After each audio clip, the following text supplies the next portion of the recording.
rien à la faire. Quand on est con, on est con. Le con du mois, c'est toujours au dernier moment qui se révèle. Là, je cherchais, parce qu'on a toujours Caroline Fourest qui revient. Je pense qu'il y a quelque chose d'assez impudique à juger les couples des autres et le fait si ce sont des bons ou des mauvais parents. Ma philosophie à moi, c'est de penser que l'orientation sexuelle, qu'on soit hétérosexuel ou homosexuel, n'a rien à voir. Il y a des hétérosexuels qui font des enfants très tordus, très délinquants, même dans 98% des cas, c'est ce qui se passe. Philippe Torreton réagissant à l'affaire Depardieu. Alors Gérard, t'as les boules. Dès le titre, Philippe Torreton annonce la couleur. Dans une tribune publiée par le quotidien Libération, le comédien s'adresse directement à Gérard Depardieu. Il critique son exil fiscal en Belgique. Cette lettre ouverte, je vous la conseille parce qu'il y a de la colère dans chaque phrase, de la violence dans chaque mot. Tu t'attendais à quoi? Une médaille? Un César d'honneur remis par Bercy? Tu voudrais avoir l'exil fiscal peinard, qu'on te laisse t'empiffrer tranquille avec ton pinard, tes poulets, tes conserves, etc. Torreton est vraiment un con.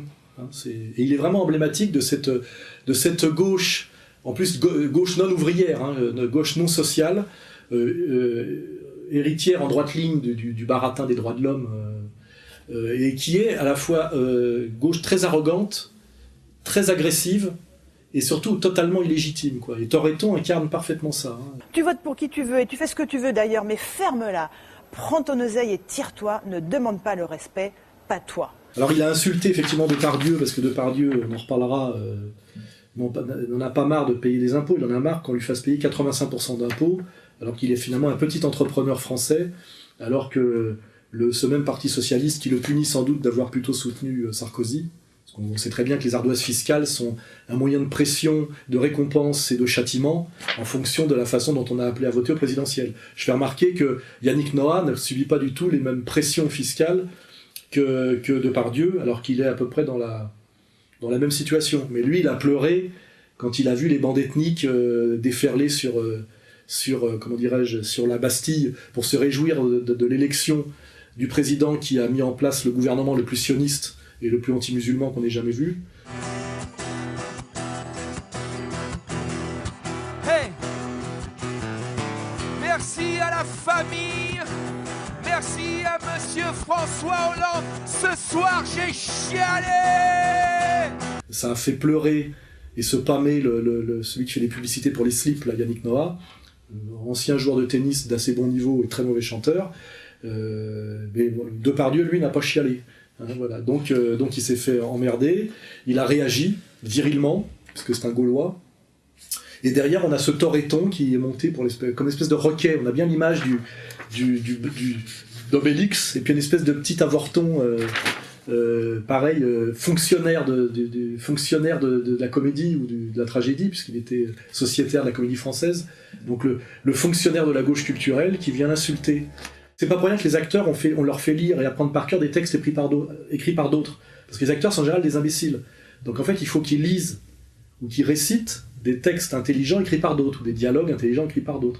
Mais jamais qu'ils se mettent à produire leurs propres textes. Sinon, c'est catastrophique. On l'a vu d'ailleurs avec Alain Delon, on l'a vu avec Belmondo, voilà.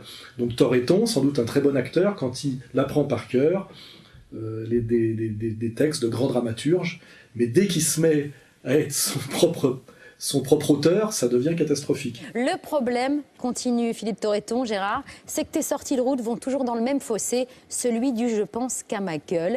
Il dit voilà, l'homme est devenu riche, mais sa fortune lui a pété à la gueule. Tu sais ces gros paix foireux dont tu te vantes et que tu lâches sur les tournages en répondant à tes 12 téléphones au lieu de bosser. Et surtout catastrophique et très agressif et très mesquin.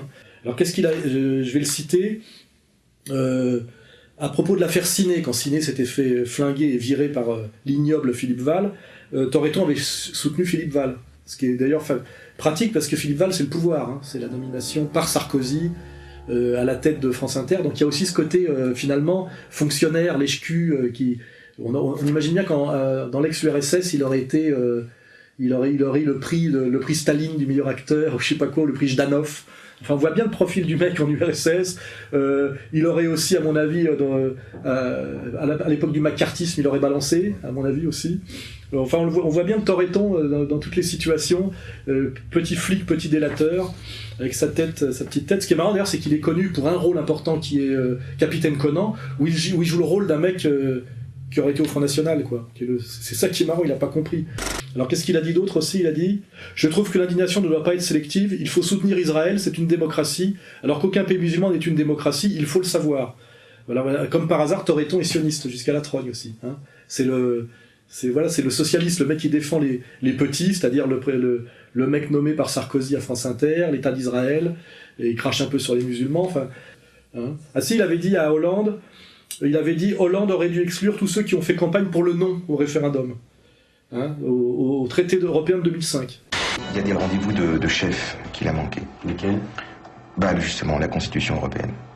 Je pense qu'il aurait dû exclure tous ceux qui ont fait campagne pour le non. Et je pense que la donne aurait été vraiment changée. Là, il est bon aussi. Il est très social, le Toretton. Puis il a bien compris l'économico-social. Il est cultivé, quoi. Toretton, con du mois. Toretton est un con. Voilà. Je trouve ça assez minable, si vous voulez. C'est une grande star. Tout le monde l'aime comme artiste.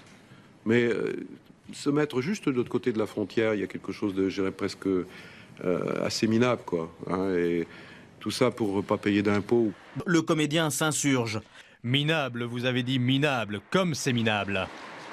Qui êtes-vous pour me juger ainsi? Il dit rendre son passeport et vouloir partir après avoir payé en 2012 85% d'impôts sur ses revenus. 85% sur ses revenus pour la seule année 2012 et 145 millions d'euros ces 45 dernières années.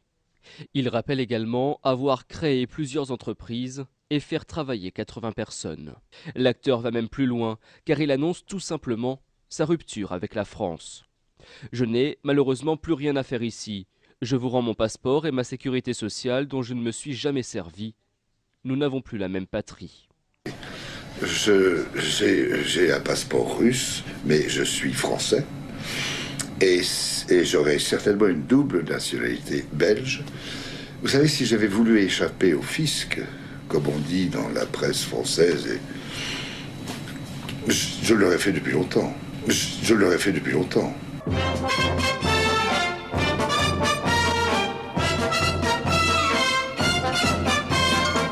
Oui, alors l'affaire Depardieu est une affaire très très symbolique, parce que Depardieu c'est Obélix, c'est un Gaulois, c'est une des rares réussites, je dirais, à la française, emblématique de ce qu'était la France du temps de Gabin et tout ça, c'est-à-dire que c'est un petit loupard de Châteauroux, c'est l'acteur des valseuses, enfin c'est quand même un grand personnage français, qui évidemment dit un peu tout et n'importe quoi, un peu comme Lucchini, mais c'est le même genre de charme, très, très français, qui a réussi à s'imposer internationalement, et qui est persécuté par l'appareil d'État français actuel, qui lui est anti-français intégralement, au point qu'ils veulent quitter la France et qu'ils rendent son passeport. C'est très important.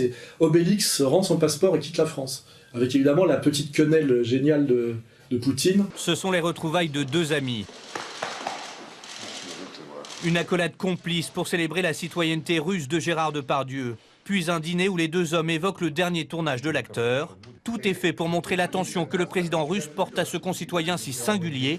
Tu lui dis ne viens pas en Belgique, viens plutôt en Russie, on t'accueille. Et c'est vrai qu'un Gaulois comme Depardieu souhaiterait que le président de la République française soit un Poutine. C'est-à-dire que c'est encore un homme qui aime son pays et qui incarne une certaine virilité, quoi. Pas une patte molle hollandaise qui confond le drapeau français et le drapeau hollandais, qui est soumis à toutes les puissances étrangères, qui a fait enlever le drapeau français du site de Internet de l'Élysée.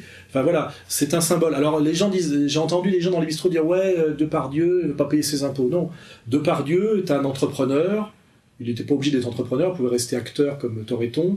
Et il est marrant parce qu'il a mis de l'oseille à un moment donné, il a fait du business avec Fidel Castro.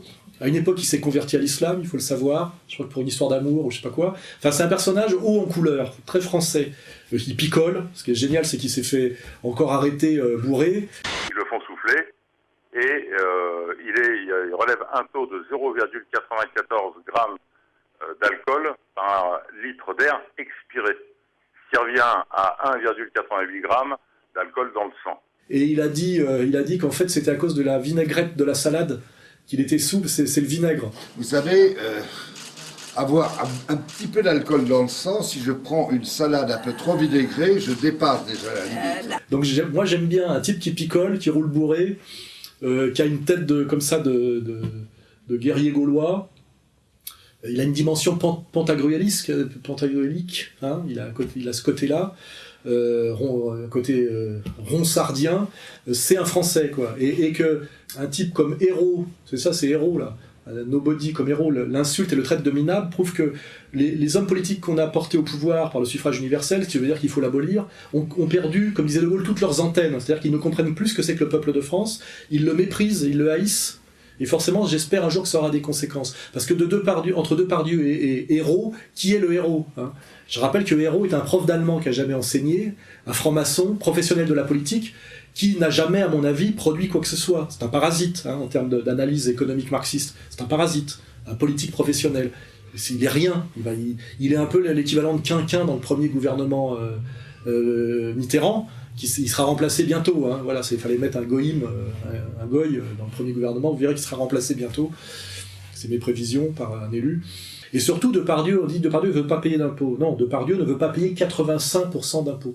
Je pense que même si on a une sensibilité très sociale, un type qui est entrepreneur, il faut comprendre qu'il y a 85 salariés, je crois. Je pense que c'est totalement démoralisant et absolument anormal qu'on fasse payer à un type comme ça, qui n'est pas LVMH ou Dassault. Hein. Ces gens-là ne payent pas d'impôts.